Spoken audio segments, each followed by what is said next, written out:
Hello fellow gamers, Skip TM once again with a continuation of my PS2 collection. We're going to kick off with a series, well, the start of a series, which had a fantastic sequel afterwards, but this game is pretty good in its own right as well, and that is Red Dead Revolver. Now, a little history lesson. This was originally a Capcom game, a Capcom in-house developed game, which ended up getting cancelled. Which is a bit of a shame because from the early sort of trailers, it looked very impressive. But then Rockstar came along to pick it up, and yeah, the rest is history. And it's very different to Red Dead Redemption in that this is not an open world game. This is more of a linear sort of arcadey shooter in a way, and it's a decent game. The bosses are quite cheap. There's one in particular called Pig Josh, who you have to sort of shoot a particular part of his body to basically damage him, and you have to sort of find a way to sort of get to high ground. Otherwise, like, he's going to just destroy you with his dynamite. And yeah, there's a couple of it feels like a Capcom game published by someone else, really.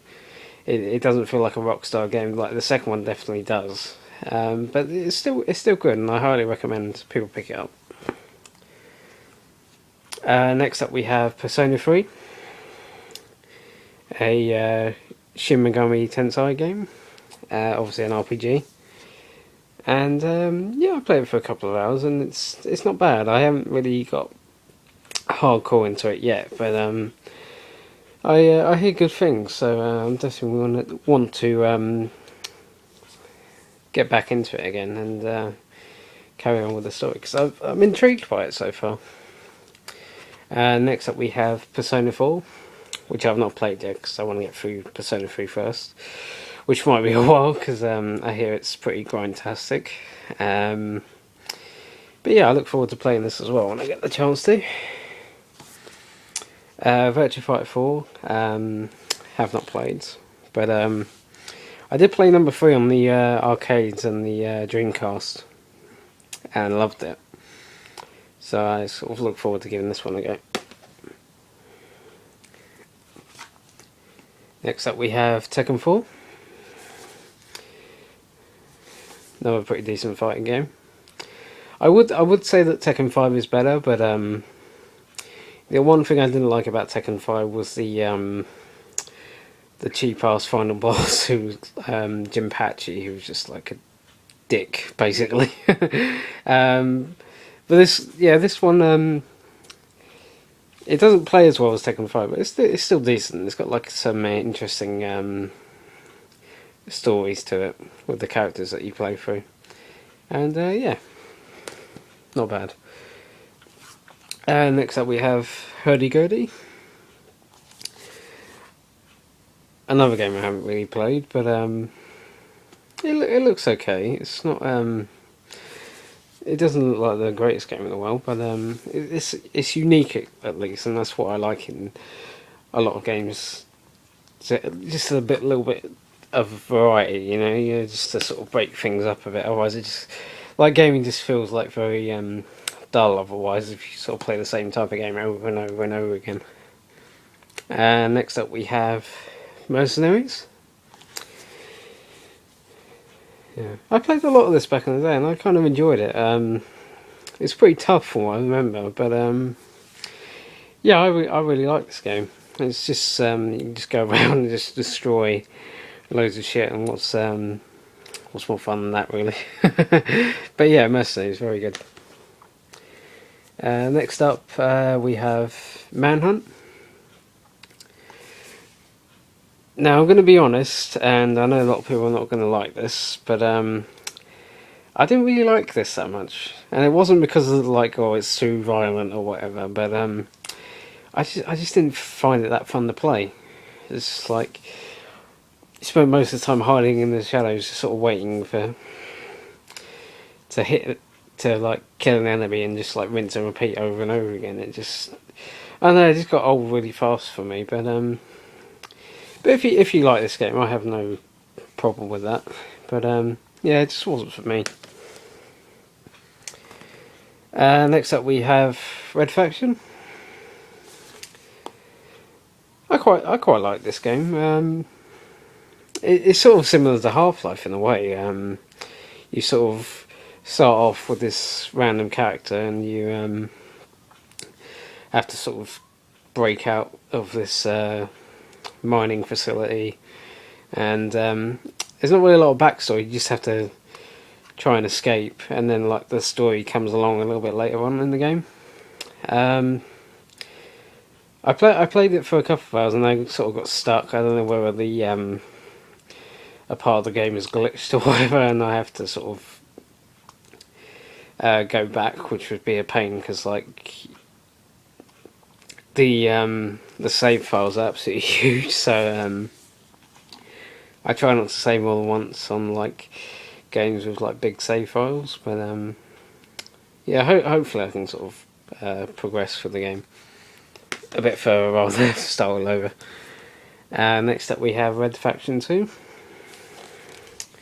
which obviously I haven't played because I'm going for the first one, but from what I hear, it's a lot better than the first one, so yeah, I look forward to giving it a go. And next we have Metal Gear Solid 2 Substance. This is the special edition of Metal Gear Solid 2, which came with like a free disc, which had like a lot of VR missions and did this come with the one where Snake could skateboard?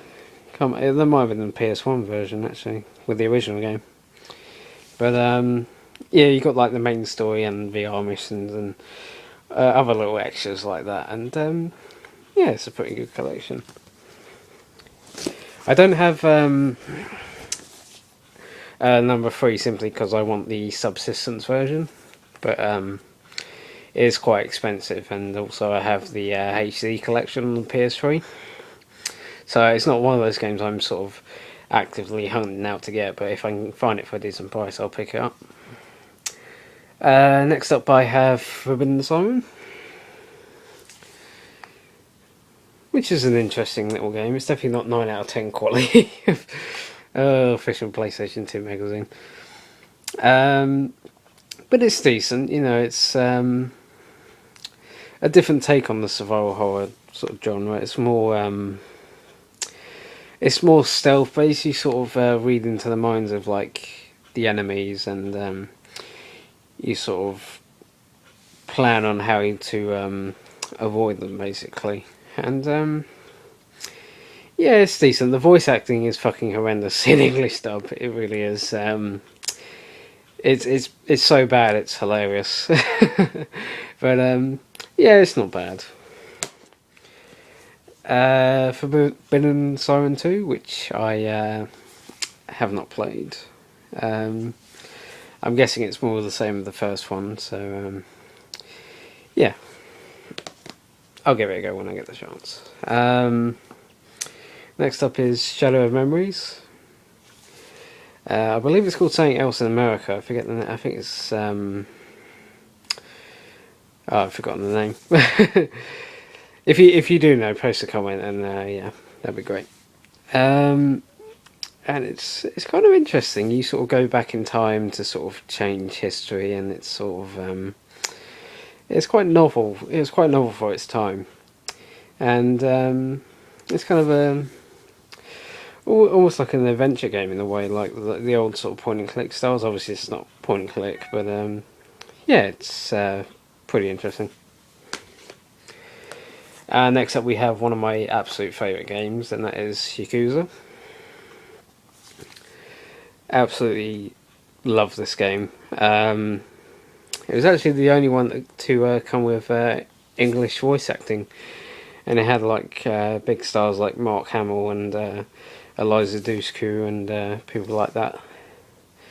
And yeah, it's almost like the 3D Streets of Rage we never got. in a way. Like the whole like combat system felt very sort of Streets of Rage, Final Fight type. And yeah, very like engaging story, and the graphics weren't the greatest, but this was like rather late into the PS2's life cycle, so and it's sort of like a Shenmue style. You sort of travel around this open world trying to find out more information in regards to the main story, and yeah, it's really good. I highly recommend if you have not played this before. And finally, we got Yakuza 2. I played this for a couple of hours, and I'm not as engaged with this one as I was with the first one, mainly because there's no English dub. It's all in Japanese, and it's sort of hard to all sink in. And the actual story itself is a bit like bizarre compared to the first game. It sort of goes way the hell out there. But it still plays like the first one. There's sort of a couple of new moves and stuff thrown in, which I guess adds to the depth of the combat. And yeah, it's decent for what it is. Okay, that is it for part 5, and stay tuned for part 6.